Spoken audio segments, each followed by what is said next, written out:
দুধনৈৰ জনমন্দিৰ প্ৰেক্ষাগৃহত জৈৱ চিকিৎসা বৰ্জনা ব্যৱস্থাপনাৰ ওপৰত কৰ্মশালা তথা সজাগতা সভাৰ আয়োজন কৰা হৈছে। বন্তি প্ৰজ্বলনেৰে অনুষ্ঠানৰ শুভাৰম্ভণি অতিৰিক্ত মুখ্য প্ৰদূষণ অভিযন্তা মৌচুমী বৰদলৈৰ। অনুষ্ঠানত উপস্থিত থাকি আদৰণি ভাষণ আগবঢ়াই প্ৰদূষণ নিয়ন্ত্ৰণ পৰিষদৰ মুখ্য অভিযন্তা গকুল ভূঞাই। অনুষ্ঠানত মুখ্য অতিথি হিচাপে উপস্থিত থাকে পদ্মশ্ৰী ডক্টৰ সৰ্বেশ্বৰ চহৰীয়া। অনুষ্ঠানত উপস্থিত থাকে 2 শতাধিক চিকিৎসাকৰ্মী।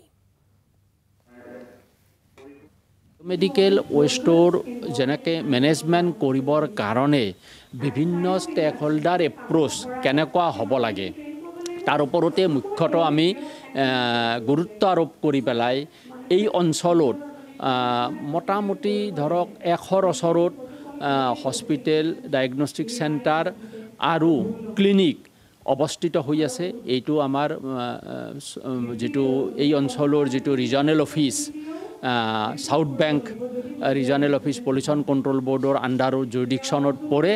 গতিকে তেওঁলোকৰ পৃষ্ঠপোষকতাৰে এই সভাখন আহ্বান কৰা হৈছে আৰু এই অঞ্চলৰ এই হেল্থ কেয়াৰ ফেচিলিটিবিলাকে অংশগ্ৰহণ কৰিছে।